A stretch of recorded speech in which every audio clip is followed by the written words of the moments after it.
supply chain challenges and opportunities in the new Trump administration. Lee Smith is leader of the International Trade and National Security Practice of Baker Donaldson. Hello, Lee. Hi, Bob. Thanks so much for having me. Thanks for being with me today. So let's cover a series of topics that have to do with changes in supply chains that might be anticipated under a new Trump administration, as well as other trends that are affecting U.S. manufacturers and their strategies going forward. Let's start with the obvious one, the one that everybody's talking about, and that is tariffs. I take it we're going to see higher tariffs. There's no argument there. What do you expect to see there, and what impact might that have? Sure. So there's kind of two groups of thoughts of where the tariffs are going to go. Of course, during the campaign, President-elect Trump talked about broad tariffs, overarching tariffs, 10 to 20% on all trading partners, and up to 60% or more on China. And on the other hand, though, you had others saying things like perhaps the tariffs are going to be more strategic, used for negotiation leverage. So the question is, will they be broad, or will it be broad tariffs, or will it be a more pragmatic approach? Mhm. The sense I'm getting, at least overall, is a bit of a more pragmatic approach. Um, I think some of the picks for Treasury and Commerce suggest that they recognize tariffs are good as a tool. However, they also recognize that there is some concern about the tariffs affecting the overall economy, and I do believe, and inflation, of course. And I Mhm. do believe that some of his cabinet picks have suggest that there will be a pragmatic approach, and it won't just be, tariffs across the board just for the sake of tariffs across the board. Doesn't Mhm. mean it won't happen. However, I see a little bit more pragmatic and targeted tariff approach. Despite the fact that even more recently we've heard about numbers as high as 25% on some countries. They keep going up. But again, Yes. you're thinking that that may or may not be the case. Well, I guess the question here is what are in the eyes of the Trump administration and the incoming President Trump, what is a tariff for? Is it to gain access to U.S. markets? Is it to raise revenue for the United States? Is it to punish other countries that don't get in line with our policies, or all of the above? So I don't want to say all of the above. I think first off, the tariffs are primarily to support U.S. manufacturing. Mhm. That has been a theme throughout both of his campaigns, is supporting U.S. manufacturing, and is their position that tariffs assist U.S. manufacturers. Of course, there are existing laws such as the anti-dumping countervailing duty law that allows U.S. manufacturers to file cases against company, country, and product-specific cases against foreign competitors. However, there's a lot of rules there, and I think using sort of that that type of case as the paradigm, they say, well, if those cases exist to bring tariffs to help U.S. manufacturers, all tariffs can help U.S. manufacturers potentially. So I think that's the first step. The second step is just a disagreement with trade policy or historical trade policy, where the incoming administration believes that decisions were made that were not good for the United States, and it wants to use tariffs to change the state of play. And then the final thing, certainly with respect to China, is, sort of as you said, punishment. The first administration of the Section 301 case on intellectual property, because it believed that China was stealing intellectual property. It had forced technology transfers for U.S. companies going to China, and it was seeking for China to change that behavior. Um, that administration, frankly, prior administrations were looking at that as well, and it determined that tariffs were the best approach. And the same thing for the Section 232 tariffs on steel and aluminum, Mhm. largely a result of Chinese overcapacity that's flowing through the market, then coming to the United States, both from China and from other countries. Yeah.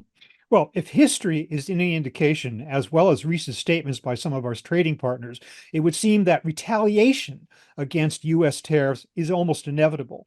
To what Mhm. degree might we see that, and that might actually end up having the opposite effect on American traders and the American economy? How worried should we be about that?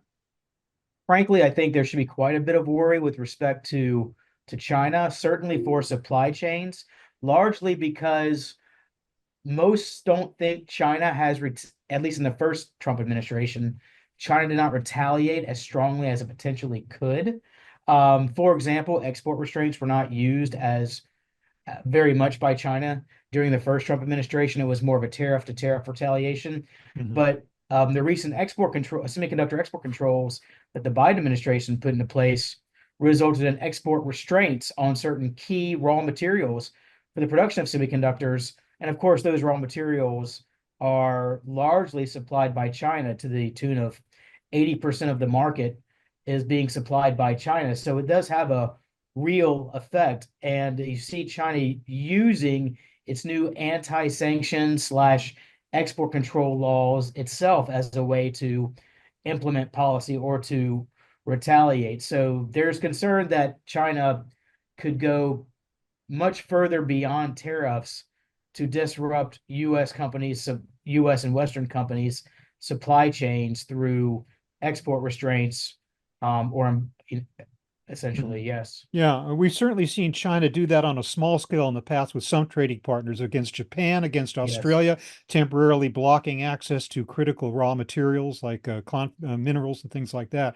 So I guess be interesting to see if that happens again. What other aspects of expanded trade enforcement might we see under the new Trump administration?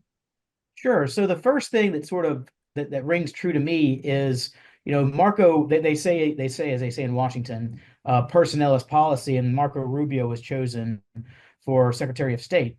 Marco Rubio was one of the sponsors of the Uyghur Forced Labor Prevention Act, which provides rebuttable presumption that all products produced in the Uyghur region, in whole or in part, are banned from entering the United States. And the Uyghur region, there's a lot of mining that goes on there, and a lot of mined raw materials are commodities that commingle with other products and make their way into numerous products across China and frankly across Asia as well. Um, some have said that, well, I will say, for example, there have been letters from Congress requesting certain companies be placed on the Uyghur Forced Labor Act entity list and would not allow them to import to export or have their merchandise imported into the United States.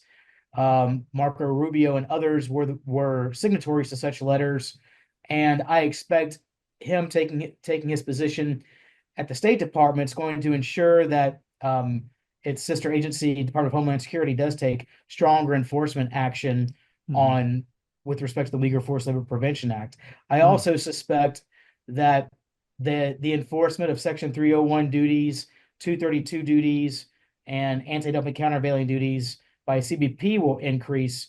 First, that's kind of a first order of business. Some of these duties go into place, and then Chinese companies attempt to evade the payment of those duties, which eviscerate their effect. And there's there's been some concern that CBP isn't doing enough to enforce those duties, and I expect that will increase as well. And importers will see Form 28 questionnaires and additional action specific to them from CBP Mhm. requesting information to prove that they're properly classifying everything and Yeah. paying the correct duty. What about going in the other direction? Do you expect the Trump administration to maintain the Biden administration's policies on tightening up on Chinese access to sophisticated high-tech policy, American products as silicon chips and things like that? Absolutely the same. Just again, Senator Rubio is considered a China hawk, and a lot of those decisions on export controls, of course, DDTC is in the State Department, but the State Department's also on the National Security Council. Export control decisions that may be made by the Department of Commerce and BIS will need to be approved through National Security Council. And I do not see a lightening of export controls on China with the incoming administration. Frankly, I wonder how much stronger export controls can go against China for the incoming administration. That's kind of a policy tool that's been used, but could be used much more strongly if that decision was made by the incoming administration. Turning to our own hemisphere, in 2026, the U.S. Mexico-Canada Agreement comes up for renegotiation. What do you think we're going to see there? Sure, when USTR held a press conference for the release of its Section 301 review, there was discussion about Chinese electric vehicle companies building facilities in Mexico and taking advantage of the USMCA agreement and legally skirting the duties, Section 301 duties on a variety of products. Even at that time, the Biden administration, the USTR, noted that was a big concern and that the United States has the tools to address that. I just see that being that fact pattern of Chinese companies manufacturing items in Mexico to serve the U.S. market at a duty-free rate, and also as a way to not pay Section 301 duties as a result of substantial transformation. I expect that fact pattern to be closely looked at during the USMCA renegotiation and review. Of course, there'll be a review of the USMCA by the incoming Trump administration prior to the renegotiation, which will create sort of the list of asks or concerns. I also expect a lot of review of the auto rules, how they're working. Is there changes to be needed? The auto trade is a significant portion, over 20% of all trade between U.S., Canada, and Mexico. So there's no question that industry and that part of the agreement will receive quite a bit of attention. And if the Trump administration wants to punish Mexico for its increased role in automotive manufacturing, shifting over from China and high-tech manufacturing in general, that could be another reason for taking another look at USMCA, right? Absolutely. One of the things I even note, we were talking about weaker forced labor. I believe forced labor is going to be part of the negotiations in terms of the incoming Secretary of State, Senator Rubio, wanting to ensure that those products are not coming to the United States through Mexico that have forced labor. And frankly, Right. I suspect that's going to be an ask that Canada and Mexico implement law similar to the Uyghur Forced Labor Act. And I'll note that Canada has already implemented a law that is not similar, but also not similar to the Uyghur Forced Labor Act, but does address forced labor. So it's already taken action on the topic. A lot of things on the agenda for supply chains in the coming year, a lot of uncertainties, but Lee Smith of Baker Donaldson, thank you so much for helping to put into perspective for us what are some of the possibilities, things we might see going forward. Perhaps we can touch base again at some point next year and see how things are going. But in the meantime, thank you so much for your time. Good talking to you always. Wonderful. Thank you so much.